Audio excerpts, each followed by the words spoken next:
Dans cette vidéo, nous allons voir comment un enfant de Dieu doit connaître son ennemi, le diable. Le titre de notre vidéo est « L'armure spirituelle de Dieu ». Numéro 2. En tant qu'enfant de Dieu, comme notre frère David ici est en train de faire sa marche spirituelle chrétienne ici. C'est ce qui nous arrivait à tel point qu'on peut voir des endroits, des lieux dans la vision ou dans les rêves. D'un seul coup, Dieu va lui envoyer un ange pour lui donner de l'enseignement sur comment faire le combat spirituel. Cette image est la représentation des chrétiens en tant que soldats de Jésus-Christ selon le deuxième livre de Timothée, chapitre 2, du 3e au 4e verset. Dieu lui a envoyé cet ange pour le guider dans sa marche chrétienne ou dans ses combats spirituels, ce qui se passait dans notre vie chrétienne.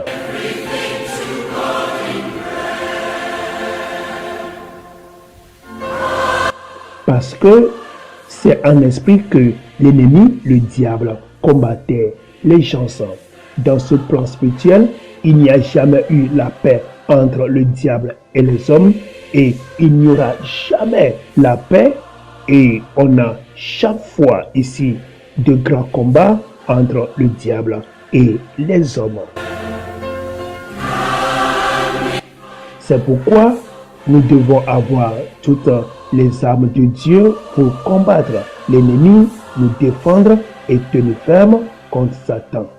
En tant qu'enfant de Dieu, ne laissons pas l'avantage à l'ennemi pour nous attaquer et nous détruire, car il veut nous détruire même si on est innocent. Dieu avait créé Satan comme un ange magnifique. Après, il est devenu arrogant et s'est rebellé avec ses anges contre Dieu. Comme Dieu a chassé Satan du ciel pour se venger, Satan a la haine contre tous les humains, spécialement ceux qui obéissent au commandement de Dieu, car on est créé à l'image de Dieu.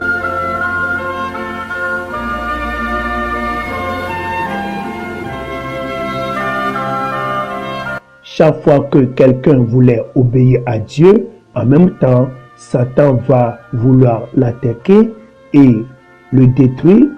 Et ce sont les actions des démons, des sorciers contre les enfants de Dieu.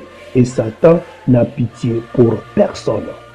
Tu peux faire tous les sacrifices pour satisfaire Satan, mais il ne te donnera jamais la vraie paix. Il va te remercier par la torture et l'esclavage.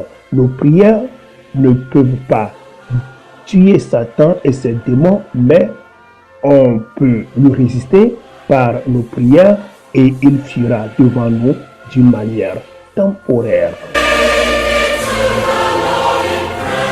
Si nous utilisons les armes de Dieu pour combattre Satan, ce dernier se paniquait et fuyait, car le combat est spirituel et non charnel. Le problème est que Satan prenait de l'avance sur les enfants de Dieu en volant les choses. Alors devons-nous pour prier. Si tu résistes bien, l'ennemi va fuir et tu vas reprendre tout ce qui t'appartient. N'aie pas peur, car Dieu te protège à tout moment. Du courage et prendre seulement toutes les armes de Dieu. Attention, ne fais aucun combat spirituel sans la permission de Dieu pour ton propre bien et tenir ferme. Ce combat, si tu le fais toi seul, tu n'auras pas de grand chose, mais avec d'autres enfants de Dieu, votre victoire sera grande. Quelle qu'en soit la hauteur du combat, sois seulement courageux, car Dieu est avec toi.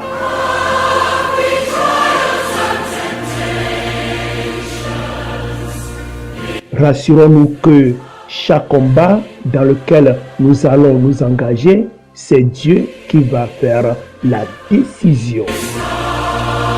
Tant que nous serons remplis de la puissance du Saint-Esprit, l'ange de Dieu qui est à notre disposition nous guidera dans tous les combats que nous ferons.